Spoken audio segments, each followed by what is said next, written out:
The Kayfabe Crunch is presented by Only Life. Life insurance for when you inevitably die. With small, daily payments to Only Life, we'll guarantee cash payouts for your family the second you kick the bucket.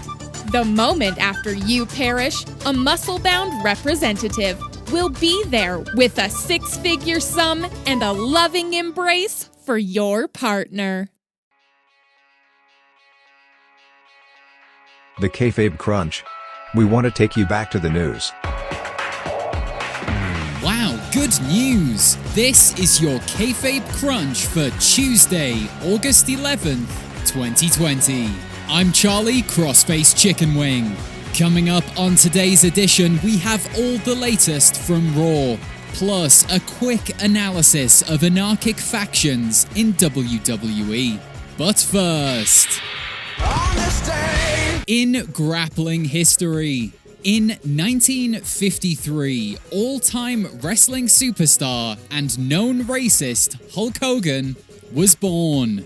Despite his despicable societal views, Hogan is still one of the biggest stars the sport has ever seen.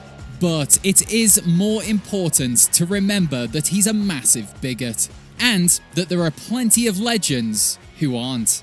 Happy birthday, Hogan! Go f*** yourself off a cliff.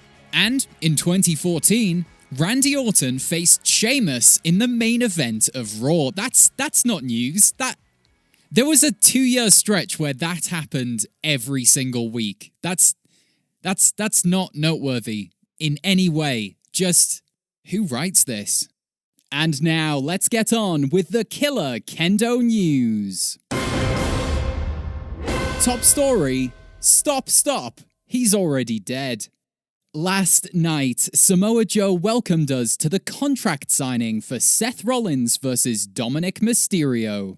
Samoa noted that Dominic would be signing 2 contracts, one for the match and one to officially become a WWE superstar, which means the acts of violence committed to Dominic up to this point have been illegal. Dominic could have pressed charges, but he didn't, which attests to just how cool Rey Mysterio Jr. truly is. Dominic arrived with a kendo stick, and Seth pointed out that Dominic always needs to use it as an equalizer. So if Dominic is looking to name his kendo stick, which every young man does, he should call it Murphy.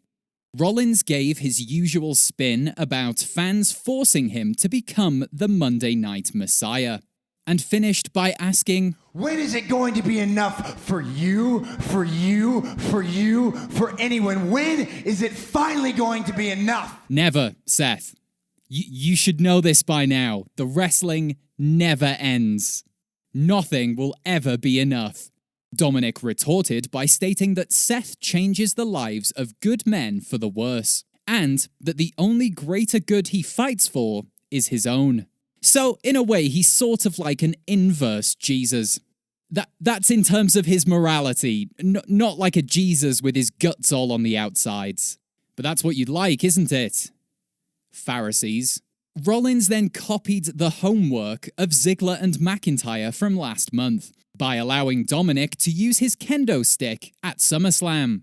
Extreme rules, but only for you. How will that be enforced? That's not for us to decide. We're journalists, not officials. Then, in a sickening act of violence, both Rollins and Murphy repeatedly struck Dominic with his own kendo stick. And that's not a euphemism. In total, we counted over 40 individual shots, with welts and surface-level bruising appearing almost immediately. But we don't know what that means. We're journalists, not doctors. Despite the actions of the assailants, the real criminals here are Samoa Joe and the entire Performance Center. They just watched. They allowed this to happen to a young man. We'd argue this makes them complicit, but we're journalists, not lawyers. And now it's time for your fast count, the chainsaw riot of news.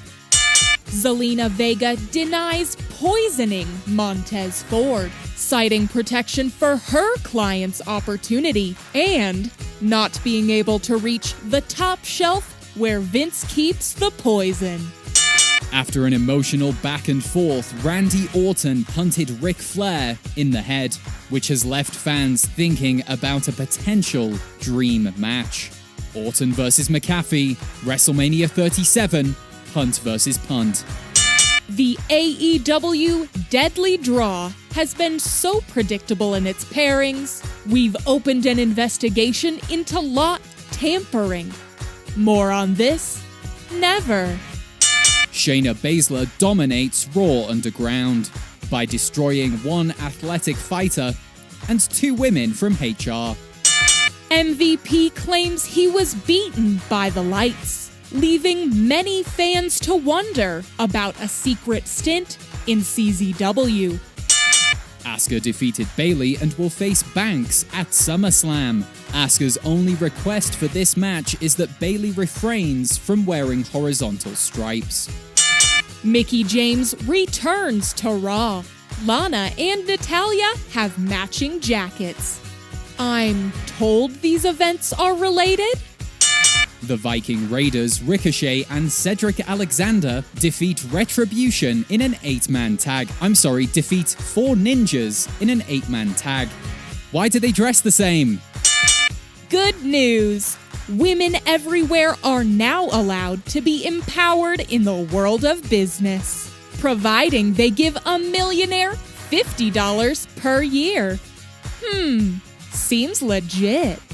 And that's your fast count. You've been counted out. We demand retribution. In the last week, Retribution has wreaked havoc across the WWE. But they're not the first faction to force a fracas. Fracas? No, fracas. Fracas? Fracas? Like, is it silent? They're not the first faction to f*** up. Given the levels of destruction they caused, we thought we'd give you the rap sheet of the debuts of 3 other riotous factions. All of them from the last 10 years, so not much need to adjust for inflation. This is all so you can see how Retribution measures up. So I have the printed rap sheets here from the local law facilities. Let's begin with the Nexus. Debuting in 2010, their rap sheet looks like this. 8 counts of assault and/or battery, 1 count of choking a man with his own necktie, 1 count of ringside destruction, 1 count of destruction at the side of the ring, and 1 count of side destruction of the ring area. Those 3 are very similar. As well as this, the yellow armbands signaled an ideological movement. And given the rise of the far right over the last decade, we'll go ahead and assume 1 count of terrorism. Okay, next up we have the rap sheet for the Shield. 4 counts of assault and/or battery. 1 count of destruction of an announce table. 1 count of foreshadowing of an entire era, don't know what that means. And 1 count of wearing incorrect riot gear. So, not as impressive as you might remember from the Shield. But the caliber of talent across all 3 members is what truly made their destruction so memorable. Okay, next up we have Sanity. Well, maybe the less said about Sanity the better. They were the anarchists' equivalent of a men's rights rally. All talk on the internet, but then 3 people show up, don't do much of anything, and everyone's suddenly very quiet. Also, 2 counts of assault and/or battery. As for Retribution, well, only time will tell. But so far we have 1 count of a generator set on fire, 3 counts of chainsawed ropes, 1 count of minor graffiti, 1 count of a cinder block through a window, but WWE were looking to replace that window anyway, so it's fine, and 1 count of a car tipped upside down and jumped on, like in the movies. So far, it's not all too impressive, as they haven't assaulted and/or battered as many people as their predecessors. But we think Retribution can get things back on track by attacking a Michael Cole or even a Samoa Joe in the coming weeks.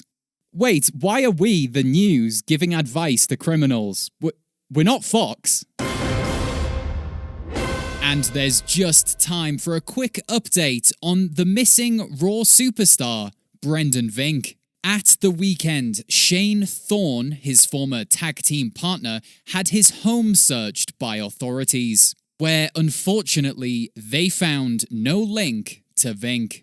Thorne has since been released from custody. Expect him to show up again on NXT in around a month. However, authorities did manage to recover an image of Vink's last known whereabouts. In the photo, Vink is seen wearing pink, holding a drink at the local ice rink. So, if you think you saw Vink in pink at a rink with a drink, get in touch.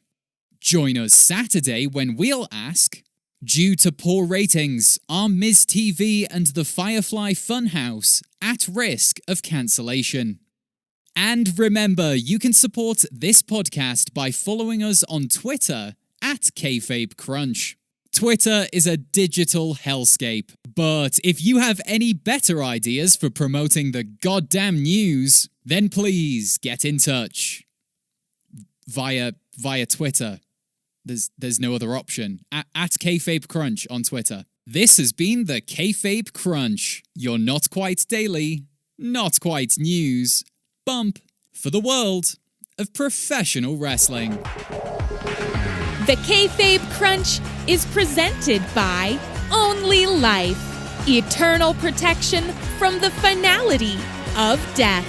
Is there an afterlife? We can't be sure. Is there a God? Who can say?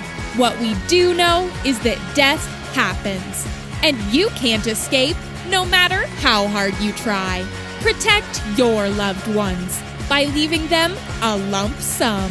Will you ever know if they're grateful? Probably not. The Kayfabe Crunch.